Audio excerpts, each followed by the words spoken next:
and grade 11 STEM and UM. So, next topic na natin is about piecewise function. So, gaya ng sabi ko sa inyo, gagawa ko ng problem para may idea kayo before tayo mag-start doon. So, here we have a word problem and ang mga gagawin natin is how to make a piecewise function and then how to solve yung mga question. So, dito, therefore, wala pa tayong question. Siyempre, lalagay ko na lang din.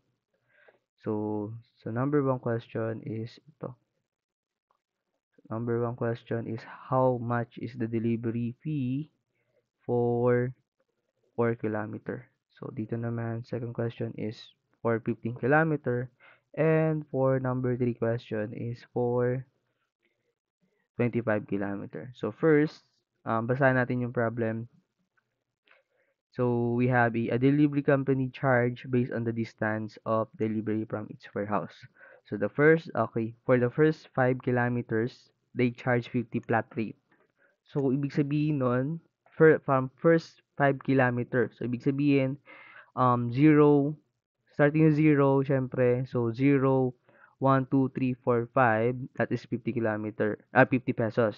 So, ibig sabihin again is, if 1 kilometer lang yung nagamit mo, 2, 3, or 4 kilometer, that is fixed 50 kilometer. Kahit hindi ka umabot kay 5 kilometer, that is 50 pesos pa rin.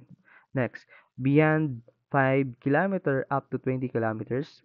So, beyond, okay? Beyond 5 kilometer up to 20 kilometers, between. So, ibig sabihin between hanggang 5, simula 5 kilometer to 20 kilometer is 50 pesos pa rin, pero may additional na 10 pesos per kilometer. Then, after the first 5 kilometer. So, after the first 5 kilometers, so, ibig sabihin na 6, 7, 8, 9, 10 hanggang 20, that is additional 10 pesos na per kilometer. So, for any distance beyond 20 kilometers, so beyond so lagpas kay 20. Okay, so pag 20 kilometers na, they charge 200 pesos. So, pag 21, 22, 23, 24 is additional na 48 pesos per kilometer na siya. Okay, so formulate natin yung piecewise function. So, gawa tayong piecewise function. So, f of x, okay, so, ayan, bracket natin. So, first 5 kilometers. So, meron tayong first 5 kilometers and 50 flat rate. So, meron tayong 50 pesos dito. Our expression is 50. And then, next natin is yung condition, which is first 5 kilometers. So, from 0, so starting, hindi pa tayo nakakasakay, less than 2x, less than or equal to 5. Bakit less than or equal to 5?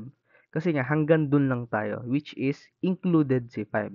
Diba sabi ko sa inyo kanina, dati, kapag less than and equal or equal, it means included siya. Okay, so next. So we have a beyond 5 kilometer up to 20 kilometers. So beyond and 20 kilometers, they charge 50 pesos plus 10 per kilometer after the first 5 kilometer. So, meron tayo ditong a 50, okay, plus 10 kilometer, then multiply by after the first kilometer, which is x minus 5. And then, condition natin is between 5 kilometer, which is 5 less than 2x, less than or equal to 20. So, included si 20. So, last piecewise function is for any distance beyond 20 kilometer, they charge 200 plus 8 per kilometer for every kilometer beyond 20 kilometers. So, meron tayo ditong 200 plus 8 times x minus 20. And then, condition natin is x greater than 20. Siyempre, beyond Beyond 20 kilometers. So, ibig sabihin yun, 21, 22, 23, 24, and 25, and so on. So, let's answer the question. So, question number 1. So, how much is the delivery fee for 4 kilometer? So, for 4 kilometer daw, magkano daw siya? Gaya ng sabi ko sa kanina is first 5 kilometer, that is 50. So, kahit umabot kayo ng 5, hindi kayo umabot ng 5, 4 or 3 or 2 lang or 1, that is fixed 50 pesos kagad. Okay? So, f of x, that is equals to 50. So, we have f of 4, that is equals to 50. So, ibig sabihin, yung charge nyo in 4 kilometer, that is a 50 pesos kagad. Okay, so number 2. Okay, so number 2. So, what is the fee for 15 kilometer? So, for 15 kilometer naman daw, magkano daw? So, yung second equation natin, meron tayo ditong ito. Second equation, second, ano natin to, statement. So, yan. So, we have a f of 15 equals to, equals to 50 plus 10, and then x minus 5.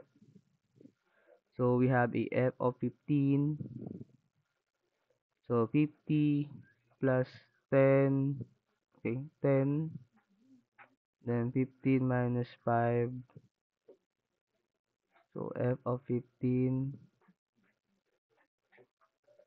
15. So, we have 50 plus 10, 50 minus 5, 10. 10 times 10 is 100.